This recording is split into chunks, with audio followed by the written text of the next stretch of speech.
యువతి పైన అఘాయిత్యానికి పాల్పడ్డాడు.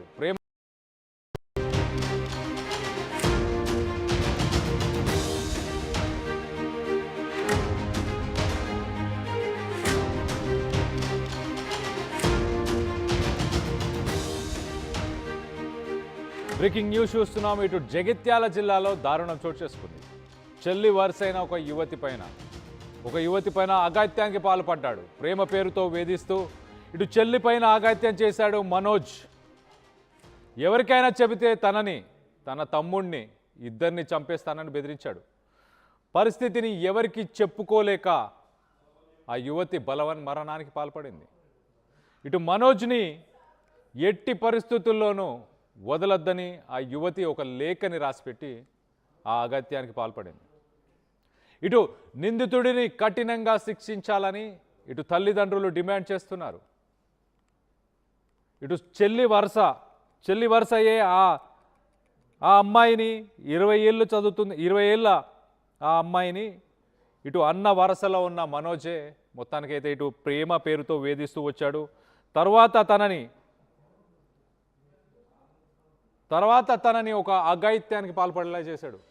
ఆ అఘాయిత్యానికి సంబంధించి దాని తర్వాత ఆ వివరాలు ఎవరికైనా చెప్పినా తన తమ్ముణ్ణి ఇద్దరిని చంపేస్తానంటూ బెదిరింపులకు దిగాడు. ఏమీ తోచక ఆ అమ్మాయి మొత్తానికైతే ఇటు మరణానికి పాల్పడినట్టు తెలుస్తుంది.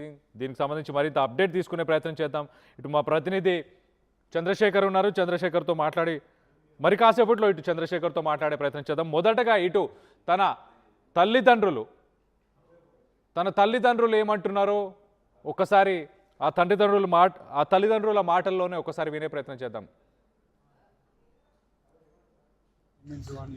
ఎంబడి పడ్డాట పిల్లగాడు ఎంబడి ఉంటే చెప్తే నేనంటే ఇక్కడ లేను చదువుైనా బాగా టార్చర్ పెట్టి ప్రేమించినట్టు చేసి ఆ రూమ్కి తీసుకుపోయి అద్దనం ఖరాబ్ చేసిందట. అందులో లేటర్ రాసింది, లేటర్ ఉన్నది అందులో మొత్తం ఉన్నాయి. మేము చెప్పడం కన్నా ఇంకా అంత మంచిగా ఉంది రాసింది. మా బిడ్డనే రాడు మనోజ్ గారు కోలం మనోజ్ గారు ఉంటాడు. ఇట్లా ప్రేమించు అని ఎంబడి పడ్డాట పిల్లగాడు ఎంబడి ఉంటే చెప్తే నేనంటే ఇక్కడ లేను చదువుైనా బాగా టార్చర్ పెట్టి ప్రేమించినట్టు చేసి ఆ రూమ్కి తీసుకుపోయి అద్దనం ఖరాబ్ చేసిందట. అందులో లేటర్ రాసింది, లేటర్ ఉన్నది అందులో మొత్తం ఉన్నాయి. మేము చెప్పడం కన్నా ఇంకా అంత మంచిగా ఉంది రాసింది. మా బిడ్డనే రాడు మనోజ్ గారు కోలం మనోజ్ గారు ఉంటాడు. ఇట్లా ప్రేమించు అని ఎంబడి పడ్డాట పిల్లగాడు ఎంబడి ఉంటే చెప్తే నేనంటే ఇక్కడ లేను చదువుైనా బాగా టార్చర్ పెట్టి ప్రేమించినట్టు చేసి ఆ రూమ్కి తీసుకుపోయి అద్దనం ఖరాబ్ చేసిందట. సో మొత్తం మీద తన కూతురే ఒక లేఖని రాసింది. ఆ లేఖలో మనోజ్ని ఎట్టి పరిస్థితుల్లో విడిచిపెట్టొద్దు అంటూ ఇటు తండ్రి కూడా చెప్పుకొస్తున్నాడు. దీనికి సంబంధించి మరింత అప్డేట్ తీసుకునే ప్రయత్నం చేద్దాం. ఇటు మా ప్రతినిధి చంద్రశేఖర్ రెడీగా ఉన్నారు. చంద్రశేఖర్తో మాట్లాడి తెలుసుకునే ప్రయత్నం చేద్దాం. చంద్రశేఖర్, చెప్పండి, అసలు ఎవరు ఈ అమ్మాయి? ఎవరు, తన వయసు ఎంత, అసలు ఎప్పుడు చోటు చేసుకుంది ఈ సంఘటన, దీనికి కల ముఖ్య కారణం ఏంటి? కళ్యాణ్, జగిత్యాల జిల్లా కేంద్రానికి సంబంధించినటువంటి యువతి తన సోదరుని వరుస అయినటువంటి అక్షయ్ అనేటువంటి ఈ అమ్మాయి మనోజ్ అనేటువంటి సోదరుని వరుస అవుతారు. బంధువులు, దగ్గర బంధువులు, సోదరుడు లాంటి వాడు కాబట్టి చాలా పరిచయము, దగ్గరి బంధుత్వం కాబట్టి రావడం పోవడం అనేది ఉంటుంది. తండ్రి బయట దేశాల్లో ఉండడము, ఉపాధి కొరకు వెళ్ళడం జరిగింది. ఈ క్రమంలోనే సన్నిహితంగా మెదులుతున్నటువంటి వ్యక్తి తన కోరిక తీర్చాలని వెంటబడ్డాడు. లేదంటే నిన్ను నీ సోదరుణ్ణి హతమారుస్తానని బెదిరించాడు మనోజ్ అనేటువంటి యువకుడు. జగిత్యాల జిల్లా కేంద్రానికి సంబంధించినటువంటి ఈ వ్యక్తి పదే బెదిరింపులకు పాల్పడడంతో ఆమెను బలవంతంగా అటెంప్ట్ చేయడం జరిగింది. ఈ క్రమంలో తీవ్ర మనోవేదనకి గురైనటువంటి ఆ యువతి కన్నీరు కారుస్తూ లేఖ సైతం రాయడం జరిగింది. దీంతో తను ఉండి వేస్ట్, ఇక ఇలా తనని బెదిరింపులకి పాల్పడము, తనని ఇష్టం లేకుండానే తన దారుణంగా ప్రవర్తించడంతో ఎవరికి చెప్పాలో తోచడం లేదు. ఎవరికైనా చెప్తే చంపేస్తానని బెదిరింపులకి పాల్పడుతున్నటువంటి పరిస్థితిని ఆమె జీర్ణించుకోలేకపోయింది కళ్యాణ్. ఈ క్రమంలోనే ఆమె మరణానికి పాల్పడుతూ ఆమె చికిత్స పొందుతూ హైదరాబాద్ తరలించారు. జగిత్యాల జిల్లా కేంద్రంలో ప్రాథమికంగా చికిత్స అందించిన అనంతరం హైదరాబాద్ ఆసుపత్రికి తరలించారు. తీవ్రంగా ఆరోగ్య పరిస్థితి విషమించినటువంటి నేపథ్యంలోనే ఆమె చనిపోవడం జరిగింది. దీంతో విషయం తెలుసుకున్నటువంటి ఆమె బంధువులు, తల్లిదండ్రులు అంతా చేరుకోవడం జరిగింది.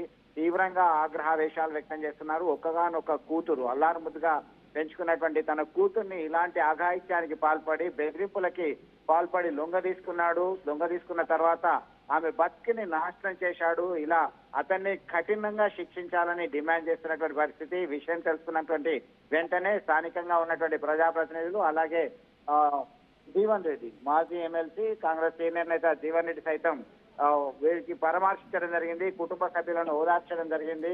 కఠినంగా నిందితుల్ని శిక్షించాల్సినటువంటి అవసరం ఉందని చెప్పి డిమాండ్ చేస్తున్నారు కళ్యాణ్. మొత్తం మీద ఒక బాలిక బలవంత్ మరణానికి పాల్పడేలా మనోజ్ అనేటువంటి యువకుడే కారణం కాబట్టి ఖచ్చితంగా చట్టం ప్రకారం ఆయన్ని శిక్షించాలనేటువంటి డిమాండ్ చేస్తున్నటువంటి పరిస్థితి మనం గమనించవచ్చు కళ్యాణ్.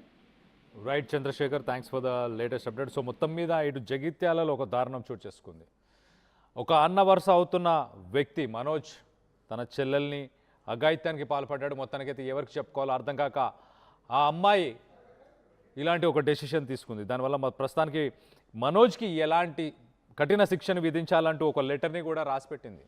సో దీనికి సంబంధించి ఒకసారి ఇటు మాజీ మంత్రి జీవన్ రెడ్డి కూడా ఇటు తన తండ్రిని, ఆ అమ్మాయి తండ్రిని కూడా సంప్రదించాడు. అలాగే ఒకసారి మాజీ మంత్రి జీవన్ రెడ్డి ఏం మాట్లాడారో ఒకసారి ఆయన మాటల్లోనే వినే ప్రయత్నం చేద్దాం.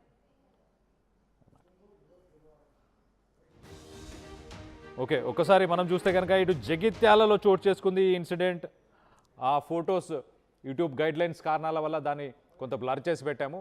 ఆ ఫోటోలో కనిపిస్తున్న ఆ అమ్మాయే మొత్తానికైతే ఈ ఘటనలో మనోజ్, ఇటు రైట్ సైడ్ బాక్స్లో మనం చూస్తున్నాం, ఇటు మనోజ్కి సంబంధించిన ఫొటోస్ని మనం చూస్తున్నాం. మనోజే ఇటు ఆ అమ్మాయిని వేధించినట్టు తెలుస్తుంది. ఇటు తల్లిదండ్రులు కొంత దూరంగా ఉండడం, ఇటు తండ్రి విదేశాల్లో పనిచేస్తున్నాడన్న కారణంతో ఇటు బంధువు అయిన మనోజ్ సాధారణంగా ఇంటికి వస్తూ వెళ్తూ ఉండేవాడు. కానీ ఆ అమ్మాయిని మొత్తానికి ఇటు తన కోరికని తీర్చాలంటూ వేధించడం స్టార్ట్ చేశాడు. ఒకరోజు ఇంట్లో ఎవరు లేని సమయంలో మొత్తానికి ఆఘాత్యానికి పాల్పడినట్టు తెలుస్తుంది.